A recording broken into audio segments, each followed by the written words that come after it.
Well, we have massive deficits with the European Union, massive, like $350 billion, if you can believe it. They don't take our farm product. They don't take our cars. They don't take almost anything, but we take their cars. We have millions of cars coming in, BMW and Mercedes-Benz and Volkswagen and just so many different cars, and we don't do anything about that. And we don't charge them tariffs. They make it impossible to sell cars in the European Union. They make it very difficult, agricultural product. They actually don't take it. And they have a lot of excuses. Some of them are the pesticides and the different chemicals used. And Bobby Kennedy actually is looking at that very, very seriously, because maybe it's not necessary to use all of that. You know, we want to be the healthiest country, and we're not. We spend more money on food than anybody else in terms of its creation, but we're not the healthiest country. So maybe there is something to the fact that we shouldn't be using so much chemical, and maybe that'll stop. But Bobby Kennedy is the one, because he is not a believer in all of the things we have done, and neither are the Europeans. So we'll see what happens. But they use it as an excuse not to buy our product. And I asked a couple of the leaders, I don't want to use names, but how many Chevrolets or Fords do you see in the middle of Munich? And the answer is none, because they don't take any cars. They don't take anything. So the European has abused the United States for years, and they can't do that. And they want to make a deal. Let me tell you, in all cases, they all want to make deals. There's nobody that doesn't want to make deals. They've been abusers, and they want to make deals. So we'll see about that. But we'll have, I think, some very fair. All we want is a fair deal. And you know, there's a word, reciprocal. I'd go right now, reciprocal tariffs on everybody, because many of the countries that you feel so horrible about the way they're being treated by Trump, you're saying, oh, President Trump is so terrible to them. Well, they charge us tariffs. European Union has a VAT tax, which is through the roof, okay? It's a similar thing, similar to a tariff. It's a VAT. And they have it, and it's numbers like you wouldn't believe. And Canada, I told you about the banks, and I told you they charge us. And people don't say that. They don't like to say it. Just like they don't like to say that I opened up the water for California. It's a great thing. It's too bad they didn't do it themselves. I had to do it, and it was not easy. We did it a very rough way. And I didn't like to do it a rough way. We shouldn't have to do it a rough way. But a lot of these countries that we're talking about, you know, they're so-called allies, but they don't treat us well.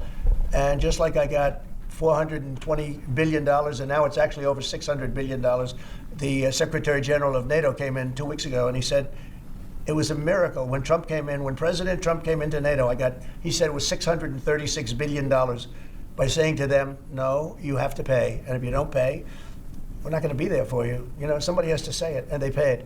And it was a large amount of money. And one of the problems we have with the Russia-Ukraine situation is that we want to see some equalization, because we're in for close to $300 billion, and they're in for $200 billion less. Why are they in for less? Because Biden never asked them for money. He never said, you got to pay. He never did. All he did is hand out money. So we're talking with them right now, and we're actually working some deals right now. So we have some guarantees and some other things to keep that whole situation to go, really going. I mean, going. We're telling Ukraine they have very valuable rare earth. We want what we put up to go in terms of a guarantee. We want a guarantee. We're handing them money hand over fist. We're giving them equipment. European is not keeping up with us. They should equalize. And look, we have an ocean in between. They don't. It's more important for them than it is for us. But they're way below us in terms of money.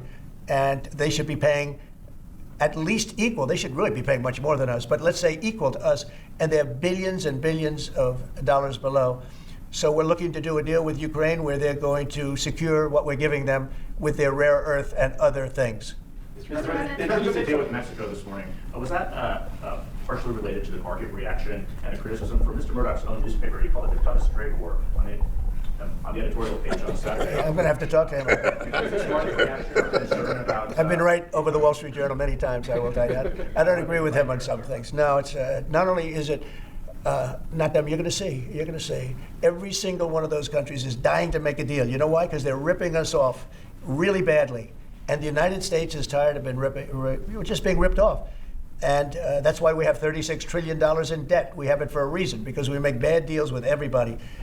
And we don't allow that anymore. So the Wall Street Journal is wrong, because very simply, every single country that you're writing about right now is dying to make a deal, because the deals they have right now are so good and so good for them and so profitable for them. You didn't know that Canada didn't allow our banks. You didn't know all of these different things. And I think in the end, you're going to see that either very, very substantial tariffs are going to be paid by them, or they're going to make some kind of a deal. So did Mexican President Sheinbaum? Did what? Did you blink this morning? There was no blinking. No, she's a wonderful woman, but she did agree to 10,000 soldiers on the border. I would say that's a lot. Would you say that's pretty good? 10,000 soldiers on the border? Sir, And the 10,000 soldiers are going to keep illegal aliens out, and they're going to keep them out, seriously out, and otherwise they're going to have a big penalty. Mexico's going to be penalized. They're not going to come through Mexico anymore, and they're not going to let the fentanyl come in from China. And China hopefully is going to stop sending us fentanyl, and if they're not, the tariffs are going to go substantially higher. Sir, just to clarify what you said about Ukraine earlier, the rare earths, is that something you want them to give the rare earths to the United States? Yeah. I want to have security of rare earth. We're putting in hundreds of billions of dollars. They have great rare earth, and I want security of the rare earth. And they're willing to do it. Sir, you mentioned earlier that you want on Canada, when you talk to Justin Trudeau again, is there anything he can give you at 3 p.m. when you talk again to also I don't know. pause, I don't know. like you said with Mexico? I don't know. We have big deficits with Canada, like we do with all countries. I mean, I look at some of the deals made, I say, who the hell made these deals? They're so bad. But with Canada, I have a talk with him, and you maybe know or maybe not. We're going to meet again or talk again at 3 o'clock, right after my next meeting, and we'll see what happens. I can't tell you what's going to happen. You mentioned that he could agree to change your mind on the tariffs? Well, we can always, look, what I'd like to see, Canada become our 51st state. We give them protection, military protection. We don't need them to build our cars. I'd rather see Detroit or South Carolina or any one of our, Tennessee, any one of our states build the cars. They could do it very easily. We don't need them for the cars. We don't need them for lumber. We don't need them for anything. We don't need them for energy. We have more energy than they do. We don't need them for energy. So I say, why are we doing this? Why are we willing to lose between $100 billion and $200 billion a year? We don't need them. As a state, it's different. As a state, it's much different. And there are no tariffs. So I'd love to see that, but some people say that would be a long shot. If people wanted to play the game right, it would be 100% certain that they'd become a state. But a lot of people don't like to play the game because they don't have a threshold of pain. And there would be some pain, but not a lot. The pain would be really there. So we're going to meet again by phone at 3 o'clock, and we'll let you know what happens. On Israel, President Trump, you're currently mentioning Netanyahu. Coming in tomorrow. Yes, you've mentioned in the past you're concerned about Israel being too small geographically. Do you support the annexation of parts of the West Bank by Israel? Well, I'm not going to talk about that. It certainly is a small, it's a small country in terms of land. See this pen, this wonderful pen? My desk is the Middle East. And this pen, the top of the pen, that's Israel. That's not good, right? You know, that's a pretty big difference. I use that as an analogy. It's pretty accurate, actually. It's a pretty small piece of land.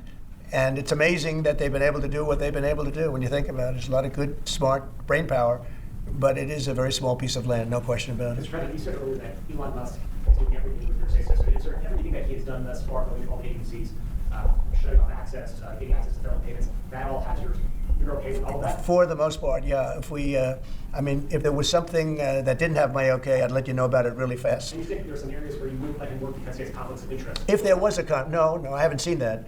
And he would know not to do it. So we haven't had that yet. But if there was a conflict, we wouldn't let him work in that There's area. an earlier recent remark in Panama that they were going to make a deal where the U.S. was going to take it. How long do they have to make that sort of deal, and are you still leaving on the table? We're going to meet with Panama on Friday at about 3:30 in the afternoon by phone, and maybe there'll be some representatives that, here or there.